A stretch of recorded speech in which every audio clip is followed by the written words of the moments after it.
सभी भाई बहनों को प्यार भरी जय मसीह बोलते हैं। प्रभु यीशु मसीह के पवित्र और समर्थी नाम में फिर सबका स्वागत है। आज का जो चर्चा का जो विषय है वो है कि जो हमने पहले जो वीडियो बनाई थी, जैसे कि वचन के अनुसार मन फिराना क्या है, तौबा क्या है। तो आज का जो चर्चा है जो है चर्चा इस विषय पे करेंगे कि मन फिराव जरूरी क्यों है। क्योंकि जो पिछला वीडियो बनाया उसके बाद कुछ भाई बहनों ने मुझे सवाल किए, हम उनका धन्यवाद करते हैं उनके सवालों के लिए कि उसकी वजह से ही चलो ये दूसरा वीडियो हम बना रहे हैं। हमने जो पहला वीडियो बनाया तो उसमें हम देखा कि जो वचन के अनुसार मन फिराव है, जो तौबा है, उसका जो हमने जो मूल निकाला था वचन के अनुसार कि मन फिराव का संबंध है मन के में अफसोस होने का, मन में शोकित होने का, मन में खेदित होने का, कि मेरे मन में खेद हो, मेरे मन में जो मेरा मन बदल जाए। आमीन। और जो हमने देखा कि जोएल नबी 2:13 में जो बयान है कि प्रभु चाहता है कि मैं अपने मन ही को फाड़ डालूं, अपने कपड़े ही ना फाड़ूं बल्कि अपने मन ही को फाड़ डालूं। और मन का फिरना जो है उसको बोला गया जैसे कि लौट आना या यू टर्न ले लेना, कि जहाँ मेरी पीठ है वहाँ मेरा मुख आ जाए, जहाँ मेरा मुंह है वहाँ मेरी पीठ हो जाए। तो बहस ये सब जो ये हर जो भी हमने देखा ये इस संदर्भ में है कि मेरे जो स्थिति है अभी पाप में गिरे हुए, तो मेरा जो मन है वो पाप की ओर दौड़ता है, मेरा मुंह जो पाप की ओर है और प्रभु की ओर मेरी पीठ है।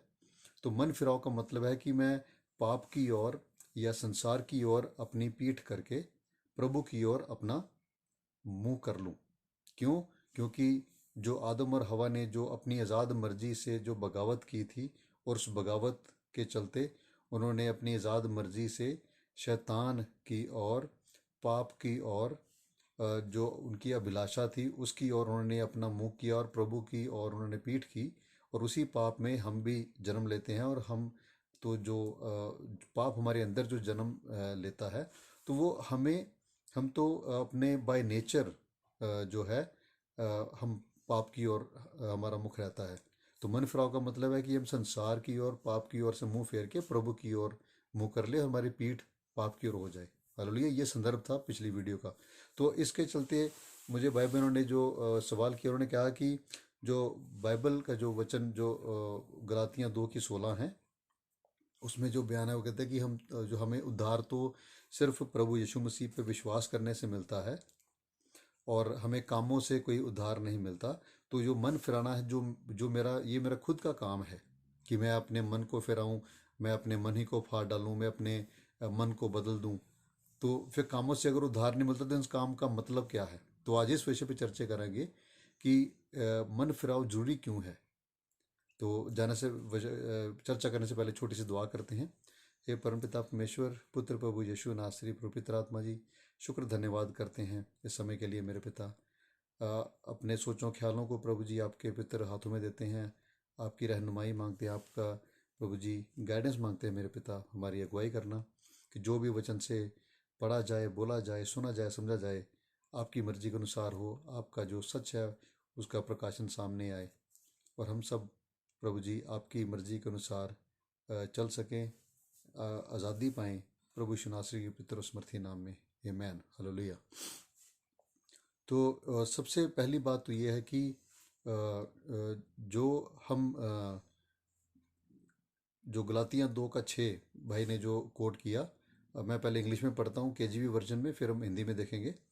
Knowing that a man is not justified by the works of the law, but by the faith of Jesus Christ, even we have believed in Jesus Christ, that we might be justified by the faith of Christ, and not by the works of the law. For by the works of the law shall no flesh be justified. Amen. इसको हिंदी में पढ़ेंगे। गलातियाँ 2:16। तो भी ये जानकर कि मनुष्य व्यवस्था के कामों से नहीं, पर केवल यीशु मसीह पर विश्वास करने के द्वारा धर्मी ठहरता है। हमने आप भी मसीह यीशु पर विश्वास किया कि हम व्यवस्था के कामों से नहीं, पर मसीह पर विश्वास करने से धर्मी ठहरे। इसलिए कि व्यवस्था के कामों से कोई प्राणी धर्मी न ठहरेगा। आमीन। तो अब ये जो वर्ष पढ़ी है इसमें ये बिल्कुल सच है कि जो हमें जो हम जो धर्मी ठहरते हैं वो सिर्फ प्रभु यीशु मसीह पे विश्वास करने से।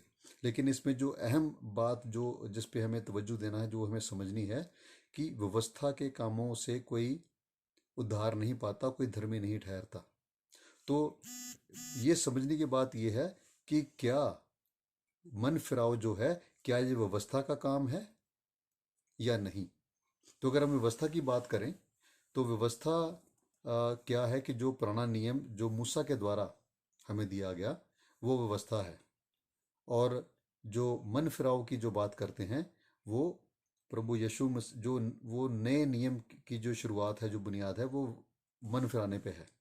तो अगर हम वचन देखते हैं तो उसमें से ये निचोड़ निकाला जा सकता है कि जो मसीही जो जीवन है वो उसकी बुनियाद जो है मन फिराव पे टिकी है।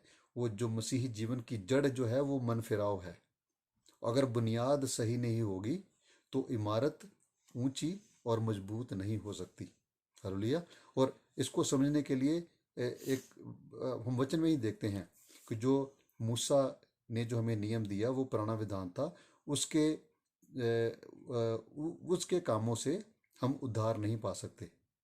और वचन ये बताता है कि जो मूसा जो नबी था वो सबसे प्रसिद्ध या उसको बोला जाए कि उससे और ग्रेटर, उससे कोई बड़ा नबी पुराने विधान में कोई नहीं रहा मूसा के अलावा। लेकिन इब्रानी की पत्री 2 में बयान है कि प्रभु यीशु मसीह जो हैं वो मूसा से बढ़कर हैं। मूसा की तुलना में प्रभु यीशु मसीह बढ़ के है। क्यों? क्योंकि मूसा को घर का दास कहा गया और प्रभु यीशु मसीह को घर का पुत्र। तो पुत्र दास से बड़ा है। आमीन। अधिकार में भी और हर तरह से। तो जो प्रभु यीशु मसीह ने जो हमें विधान दिया वो है, वो नया नियम है।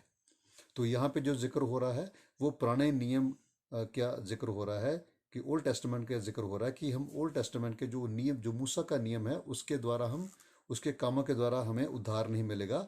बल्कि प्रभु यीशु मसीह ने हमारे लिए जो उद्धार का जो दरवाज़ा खोला, हम उसी के द्वारा प्रवेश करके हम उद्धार में जाते हैं, जो उन्होंने क्रूस पे हमारे लिए कुर्बानी दी। तो ये बात सच है। लेकिन बात इसमें जो है वो समझने की ये बात है कि हम जो मन फिराव है वो व्यवस्था का काम नहीं है, वो अनुग्रह का ही काम है, वो नए विधान का ही काम है। और प्रभु यीशु मसीह ने हम ये चर्चा कर रहे हैं, इसका मतलब क्या है कि हम यहाँ पे ज्ञान नहीं बांट रहे। आमीन। प्रभु यीशु मसीह ने जो मन में अफसोस किया था, इस बात का जो वचन बयान करते हैं कि मेरी प्रजा बिना ज्ञान के नाश हो रही है। फिर प्रभु यीशु मसीह ने ये भी बयान किया उन्होंने कि सच ही हमें आज़ाद करेगा। सच की खोज में लगे रहो क्योंकि सच ही हमें आज़ाद करेगा। आमीन। तो हम ये जो चर्चा है ये सच को जानने की है कि हम वचन के सच को जान सके ताकि हम भरमाए न जाएं। क्योंकि प्रभु यीशु मसीह ने सबसे बड़ी हमें जो चेतावनी दी मत्ती 24 में कि जो अंत का समय आएगा उसमें सबसे जो बड़ी उसके चिन्ह होंगे कि हम भरमाए जाएंगे। तो भरमाया जाना क्या है कि सच सच है, झूठ झूठ है, लेकिन उसके बीच में कहीं भरमाया जाना आ जाता है। और भरमाया जाना क्या है कि जब झूठ को सच बना के सच की तरह ही पेश किया जाता है और सच के ज्ञान के आभास में जब हमें सच का ज्ञान ना हो तो हम विवश हो जाते हैं कि जो झूठ हमें सच बना के दिया गया है हम उस पर विश्वास कर लें। लेकिन भरमाए जाने से, झूठ को सच मानने से हमें आज़ादी नहीं मिलेगी, हमें उद्धार नहीं मिलेगा। और इसी बात को समझने के लिए एक छोटी सी एग्जांपल लेते हैं वचन में से ही कि जब उत्पत्ति में देखते हैं कि पिता परमेश्वर ने आदम को ये एक सच बताया था, एक उन्होंने वचन बताया था कि जिस दिन तुम इस पेड़ से खाओगे, जो वर्जित पेड़ था उसका फल खाओगे, उस दिन तुम निश्चित ही मर जाओगे। लेकिन वो जो पिता परमेश्वर का जो सच था वो जब हवा तक पहुंचा तो उसमें मिलावट हो गई थी। और जो हवा का जो सच था वो ये था, जब शैतान ने उससे पूछा कि कहीं कुछ ऐसा बात है कि किसी पेड़ से मत खाना, तो हवा क्या जवाब देती है कि हाँ, हमें बोला गया है कि ये फल मत खाना, कहीं हम मर ही ना जाएं। जहाँ जबकि पिता ने कहा था तुम निश्चित मरोगे, तो हवा का सच ये बन गया कि कहीं हम मर ही ना जाएं। और हमें तो हाथ लगाना भी मना है, इसको छूना भी मना है, तो छूने की कुछ बात ही नहीं हुई थी। आमीन। तो जब शैतान ने, जो विरोधी ने जब देखा, जो झूठ का बाप है जो शैतान, उसने जब देखा कि ये सच से हट गए हैं थोड़ा, इनको सच नहीं पता है, तो उसने अपने झूठे दावे किए और उसके साथ अभिलाषा में डाल के उनको पाप में गिरा दिया, और वो बगावत मानी गई। पर जो पिता परमेश्वर के वचन से जो अनाज्ञाकारिता हुई, वो पाप, और उस पाप को सारी सृष्टि आज तक भोग रही है। आमीन। तो इसलिए सच को जानना बड़ा जरूरी है, ताकि हम अगर सच को जानेंगे, वचन के सच के जानेंगे, तो हम भरमाए नहीं जाएंगे, जो प्रभु यीशु मसीह ने हमें इतनी बड़ी चेतावनी दी। हालेलुया। तो हम ये इस जो जो विषय का जो जो हम चर्चा कर रहे हैं, उसका महज एक ही उसका मुद्दा है कि हम वचन के सच को जान के भरमाए जाने से बच जाएं। ताजो हम, अगर सच का ज्ञान नहीं होगा तो हम नाश हो जाएंगे। तो पिता की जो योजना है कि हम नाश ना हो, इसलिए हमें जीवित वचन दिए गए, हमें पितर आत्मा दिया गया, ताकि हम इनकी मदद से हम नाश ना हो बल्कि अनंत काल का जीवन पाएं। आमेन, हालेलुया। और जो इस वचन में जो समझने की बात है कि मन फिराना जो है व्यवस्था का काम नहीं है, वो अनुग्रह का ही काम है। क्यों? क्योंकि प्रभु यीशु मसीह ने खुद अपने प्रचार में, जो शुरू का प्रचार उसने यही बोल के शुरू किया था कि मन फिराओ। नए विधान की शुरुआत यूहन्ना बपतिस्मा वाले से कहाँ से होती है? किस प्रचार से? मन फिराओ। हालेलुया। और मन फिराने का मतलब महज ये नहीं कि एक दुआ कर ली और मन में विश्वास कर लिया और मुंह से बोल दिया और मैंने मन फिरा लिया। ये भी बोला गया कि मन फिराओ के समान फल लेके आओ। तो किसको फल लेके आने हैं? मुझे फल लेके आने हैं, मुझे मन फिराना है। क्यों? और जो जैसे हमने पढ़ा कि चलो आगे इसका जो वर्ष पढ़ते हैं कि जो गलातियाँ 2 का 17 और 18 पढ़ते हैं, उसमें और क्लियर हो जाएगा इसका संदर्भ क्या है। गलातियाँ 2:17। हम जो मसीही में धर्मी ठहरना चाहते हैं, यदि आप ही पापी निकलें, तो क्या मसीह पाप का सेवक है? कदापि नहीं। गलातियाँ 2:18। क्योंकि जो कुछ मैंने गिरा दिया, यदि उसी को फिर बनाता हूँ, तो अपने आप को अपराधी ठहराता हूँ। हालेलुया। तो ये जो गलातियाँ की जो हम वचन पढ़ रहे हैं, गलातिया की पत्री पौल रसूल ने गलातिया की कलीसिया को लिखी थी। और जो गलेशियंस 2:17-18 मैं पढ़ूंगा केजीवी से। But if while we seek to be justified by Christ we ourselves also are found sinners, is therefore Christ the minister of sin? God forbid. For if I build again the things which are destroyed I make myself a transgressor. आगे भी इसको वचन पढ़ेंगे तो और clear हो जाएगा। लेकिन समय के अभाव से हम पूरी वचन नहीं पढ़ सकते, तो इसलिए कुछ ही पढ़ेंगे। और 17 में ये क्लियर है कि हम जो उद्धार पाना चाहते हैं, जो धर्मी ठहरना चाहते हैं, जब प्रभु यीशु मसीह के द्वारा धर्मी ठहरना चाहते हैं, अगर हम में ही पाप पाया जाए, तो क्या प्रभु यीशु मसीह पाप का सेवक ठहरा? कहने का भाव क्या कि अगर मैंने प्रभु यीशु मसीह को अपना प्रभु मान लिया, मैंने दुआ भी कर दी, मैंने उसको अपने मन में विश्वास भी कर लिया, लेकिन मेरी सोच ना बदली, जो मैं बोलता हूँ मेरे बोल ना बदले, मेरे काम ना बदले, अब उन सब से ही पाप जाहिर होता रहे जैसे पहले होता था, तो क्या मेरा प्रभु जिसके पीछे मैं चलता हूँ, जिसको मैं मानता हूँ, क्या वो भी पाप का जो सेवक ठहरा? कदापि नहीं। हालेलुया। तो मन फिराव के बाद मेरे जीवन में बदलाव आना लाजमी है, नहीं तो अगर नहीं आता तो वो भरमाना ही है। वचन ये खुद बयान करता है। और 18 में पौल रसूल क्या लिखता है कि जो पौल रसूल जो पहले जब जो सौलूस था, उसका जो नाम दिया गया था पहले, वो व्यवस्था, जो मूसा की व्यवस्था को पूर्णताई से वो निभाता था, और वो उसको छोड़ के प्रभु यीशु मसीह के अनुग्रह में आके वो उसका जो नाम जो पौलुस पड़ा, तो वो सब ये जो इसके चिट्ठियों जो पत्री में बयान है, कहता कि मैंने वो सब छोड़ दिया और अभी अगर मैं फिर से दोबारा उन्हीं कामों में दोबारा जाऊंगा तो मैं खुद ही पापी ठहरूंगा। हालेलुया। तो ये जो इसमें क्लियर है, आगे और भी पढ़ें तो क्लियर है कि ये जो कामों की बात हो रही है, ये व्यवस्था के कामों की बात हो रही है। हालेलुया। और हमें जो मन फिराव की बात है, वो प्रभु यीशु मसीह द्वारा जो नए विधान का जो हुक्म है, क्योंकि प्रभु यीशु मसीह ने खुद जो अगर उन्होंने प्रचार किया कि मन फिराओ, तो अगर मैंने प्रभु यीशु मसीह को अपना प्रभु मान लिया है, तो प्रभु मसीह कहते हैं कि जो मुझसे प्यार करेगा वो मेरे हुक्म को मानेगा, वो मेरी शिक्षा पे ध्यान देगा। हालेलुया। और ऐसे इसका जो यकूब की पत्री जो है अध्याय 2 और उसका जो वर्ष 17 और 26 तक जो बयान है, उसमें यही बात कही गई है कि विश्वास करने से ही हम उद्धार पाएंगे, लेकिन बिना कामों के, विश्वास के कामों के बिना विश्वास मुर्दा है। हालेलुया।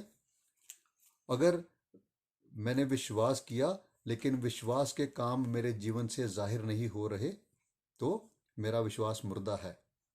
और जो यकूब की पत्री अध्याय 2 उसका 26 वर्ष पढ़ लेंगे, बाकी आप खुद ही पढ़ लेना।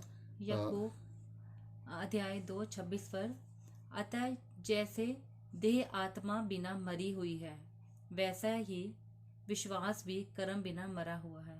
हालेलुया। तो एक जो वर्ष इसमें पूरा एक निचोड़ निकाल दिया जो उन्होंने, एंड जो 2 का 26। हालेलुया।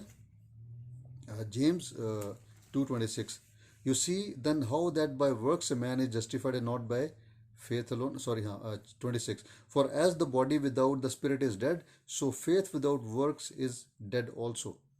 तो यकूब की पत्री जो हमने अध्याय 2:17 से 26 में पढ़ेंगे तो क्लियर हो जाएगा, लेकिन हम लास्ट वर्ष जो पढ़ेंगे 26, उसमें ये कहा गया कि जैसे आत्मा के बिना शरीर मुर्दा है, वैसे ही कामों के बिना विश्वास मुर्दा है। तो किससे तुलना करी गई कि जो आत्मा शरीर की जैसे जान है, वैसे ही काम विश्वास की जान है। हालेलुया। तो बिना कामों के, बिना विश्वास के कामों के मेरा विश्वास मुर्दा है, और मुर्दा विश्वास कभी जीवन ही लेके आ सकता। तो ये बात हमें क्लियर हो रही है ऐसे कि जो गलातियां 2:16 में जो संदर्भ में जिसमें बात हुई है कि वो विश्वास के काम अलग हैं और व्यवस्था के काम अलग हैं।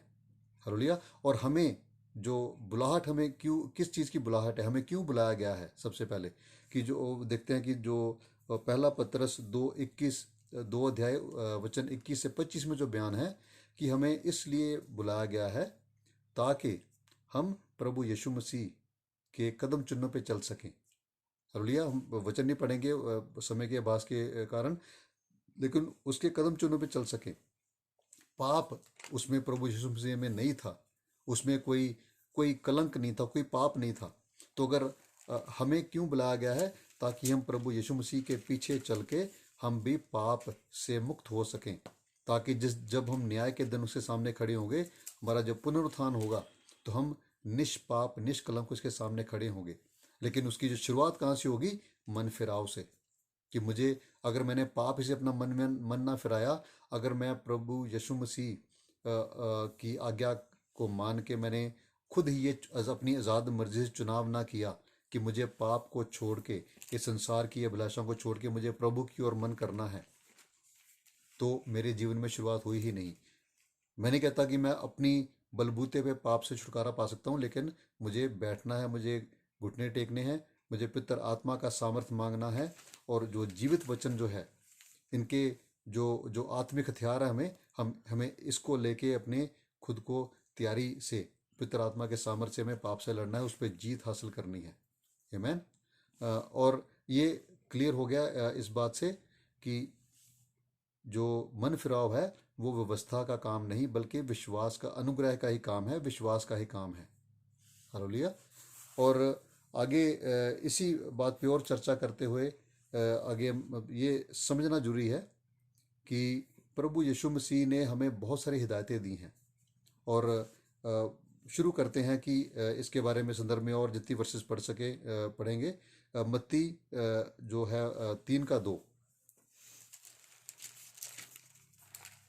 मैथ्यू 3:2 में लिखा है, मन फिराओ क्योंकि स्वर्ग का राज्य निकट आ गया है। ये हालेलुया। वही है जिसकी चर्चा यशायाह विशेषज्ञता के द्वारा की गई है। हालेलुया।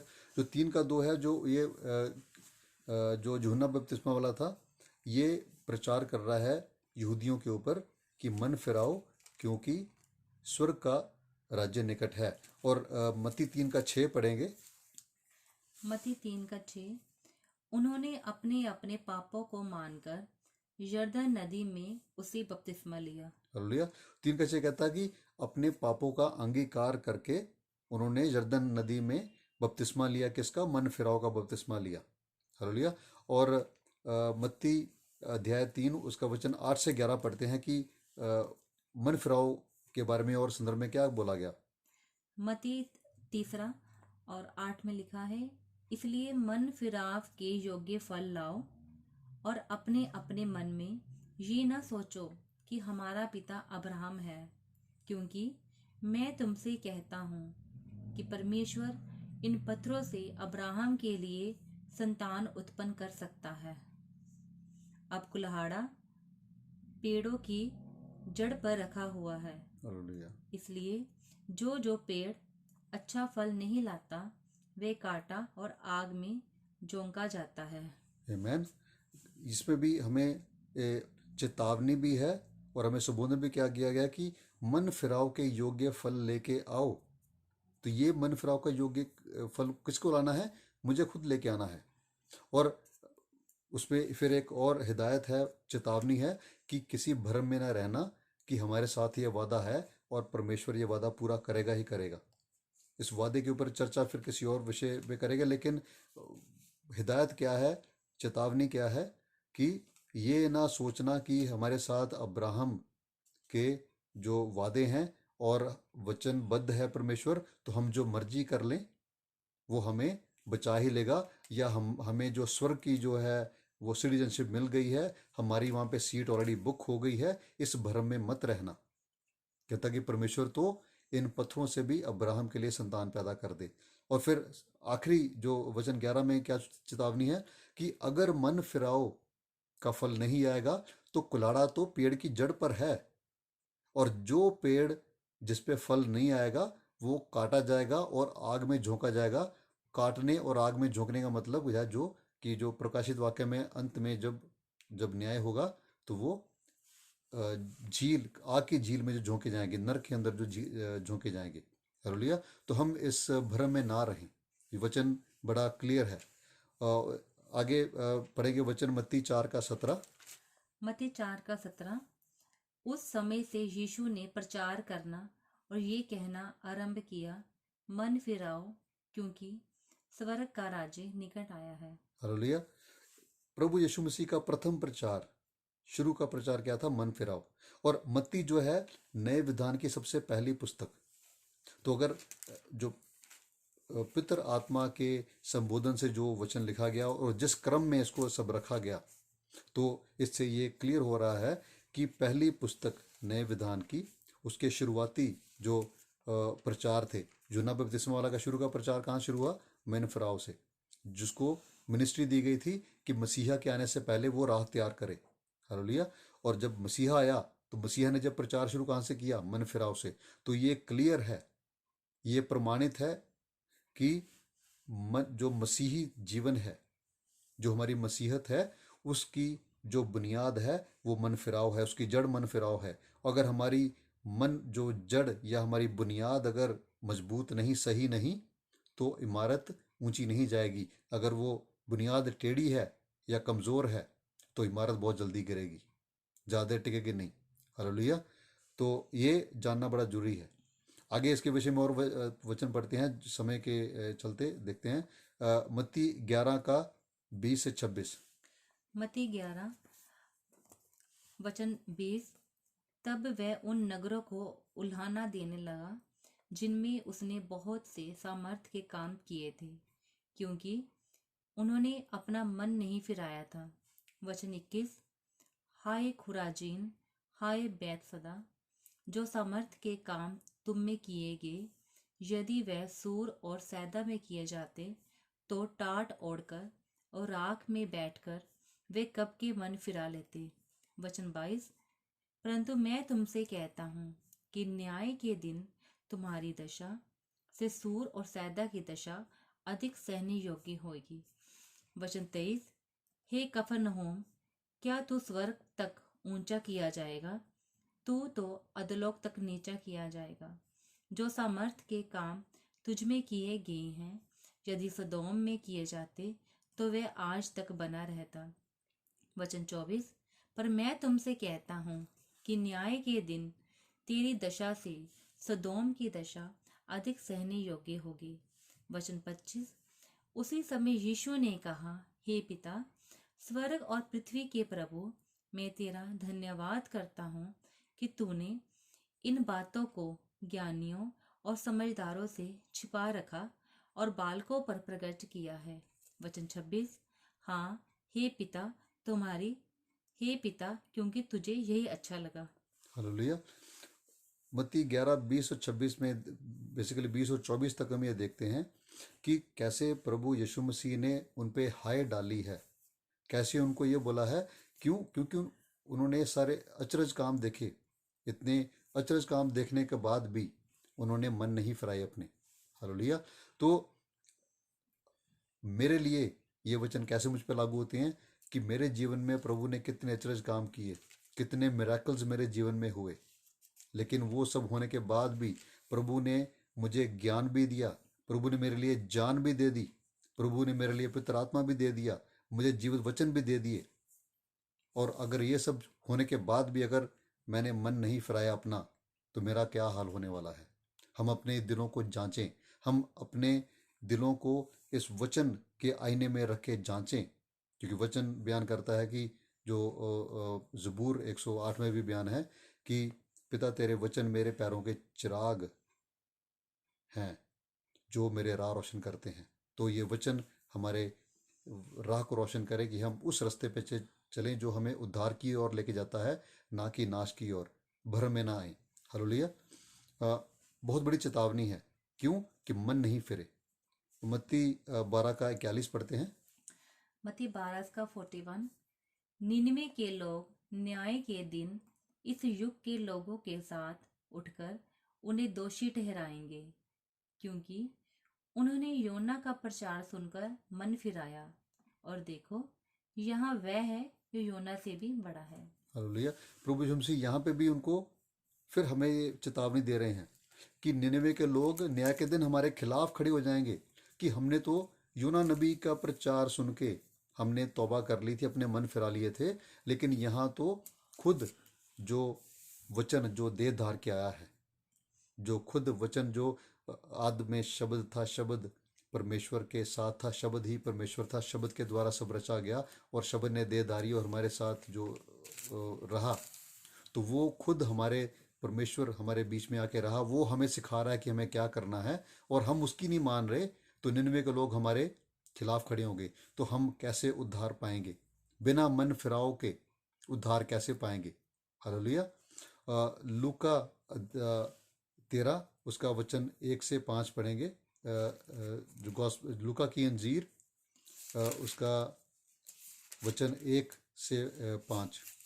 लूका 13 वचन 1 से 5। हाँ जी। लूका 13 वचन 1 से 5। उस समय कुछ लोग आ पहुंचे और उससे उन गलीलियों की चर्चा करने लगे जिनका लहू पिलातुस ने उन्हीं ही के बलिदानों के साथ मिलाया था।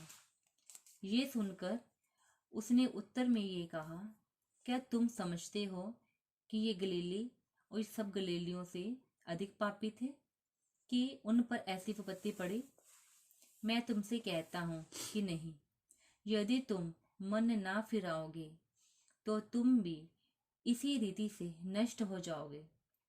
या क्या तुम समझते हो कि वे 18 जन जिन पर शिलोह का गुम्मट गिरा और वे दबकर मर गए, यरूशलेम के और सब रहने वालों से अधिक अपराधी थे? मैं तुमसे कहता हूँ कि नहीं, परंतु यदि तुम मन ना फिराओगे तो तुम भी इसी रीति से नष्ट होगे। हालेलुया। एक और चेतावनी कि अगर मन नहीं फिराएंगे तो इसी रीति से नष्ट हो जाएंगे। वहां पे ये ना मूल्यांकन करे कि कौन ज़्यादा बड़ा पापी है, कौन कम पापी है। हालेलुया। तो ये पिता की योजना है, ये पिता के जो उसकी जो योजना के अनुसार सब होता है, जो हमारी समझ से परे है, हमारी समझ से बाहर है। लेकिन ये एक बात तो क्लियर है कि अगर मन नहीं फिराएंगे तो हम भी ऐसे ही नाश होंगे। और आखिर में फिर एक वचन पढ़ेंगे लूका जो 13 अध्याय उसका 6 से 9 पढ़ेंगे। लूका 13 6 से 9 आगे उसमें भी क्या हिदायत है। लूका अध्याय 13 वचन 6। फिर उसने ये दृष्टांत भी कहा, किसी की अंगूर की बारी में एक अंजीर का पेड़ लगा हुआ था। वह उसमें फल ढूंढने आया परंतु ना पाया। तब उसने बारी के रखवाले से कहा, देख, 3 वर्ष से मैं इस अंजीर के पेड़ में फल ढूंढने आता हूँ परंतु नहीं पाता। इसे काट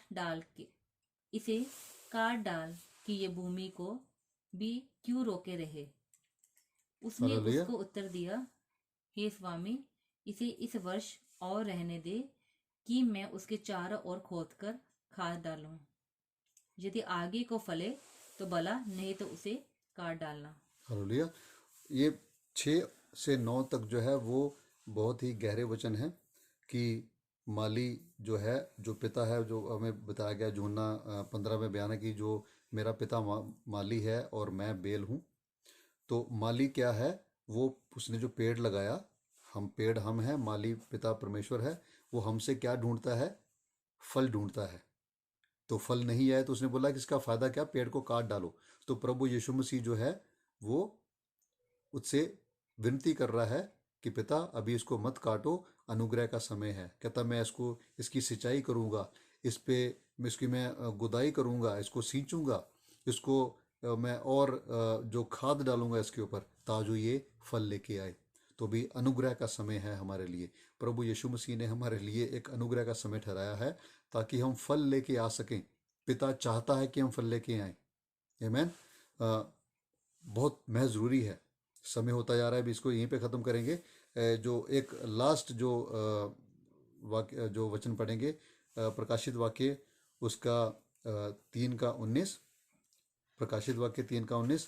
प्रकाशित वाक्य As many as I love, I rebuke and chasten. Be zealous therefore and repent. मैं जिनसे प्रेम करता हूँ उन सबको उलाहना और ताड़ना देता हूँ, इसलिए सरगर्म हो और मन फिरा। हालेलुया। तो परमेश्वर यहाँ पे बहुत ही क्लियर बात कह रहे हैं कि जिनसे मैं प्रेम करता हूँ उनको मैं ताड़ता भी हूँ, उनको मैं उलाना भी देता हूँ, इसलिए मन फिरा। सो प्रकाशित वाक्य में भी ये क्लियर है कि मन फिराना जो है बहुत ही जरूरी है। हालेलुया। तो इवन और भी वचन काफ़ी है। अगर हम वचनों में देखें तो प्रभु यीशु मसीह ने जो वो रोया उस पे, यरूशलेम पे, प्रभु यीशु मसीह ने क्या बोला कि हे यरूशलेम, हे यरूशलेम, काश ऐसा होता कि तू मन फिरा लेता। हालेलुया। आगे जो नेक्स्ट वीडियो उसमें हम चर्चा करेंगे। वचन काफ़ी हैं लेकिन समय काफ़ी हो गया है, इसलिए यहीं पे इसको ख़त्म करेंगे। अगर पिता की मर्जी हुई तो दोबारा इस पे चर्चा करेंगे। लेकिन ये बात समझ लें कि मन फिराव के जो काम हैं वो नए विधान के काम हैं, व्यवस्था के काम नहीं है, अनुग्रह का काम है। पिता परमेश्वर चाहता है कि हम फल लेके आएँ। प्रभु यीशु मसीह चाहता कि हम फल लेके आएँ। पितर आत्मा की ये मिनिस्ट्री है कि हम में मन फिराव के फल पहले हम लेके आए, फिर उसके बाद वो जो पितर आत्मा के फल हैं, प्रेम, आनंद, शांति, धीरज, कृपा, भलाई, विश्वास, नम्रता और संयम, फिर वो हमारे अंदर से वो और जाहिर हों। हालेलुया।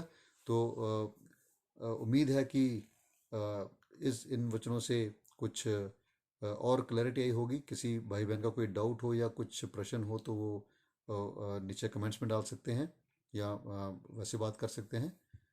धन्यवाद करते हैं इस वचन के लिए और छोटी दुआ करते हैं। हे परमपिता परमेश्वर, पुत्र प्रभु यीशु नासरी, प्रभु पिता आत्मा जी, शुक्र धन्यवाद करते हैं इन वचनों के लिए मेरे पिता। दुआ है मेरे पिता कि जो भी भाई बहन इन वचनों को सुने मेरे पिता, जो पढ़े मेरे पिता, आपका प्रकाशन आए, आपके गहरे भेद प्रभु जी सच के प्रकाशन में और खुले मेरे पिता, और हम सब के लिए बरकत का कारण बने, ताकि हम सब आज़ाद हो सके मेरे पिता। प्रभु यीशु नासरी के पितर समर्थी नाम में, आमेन। हालेलुया। सबको जय मसीह की। God bless.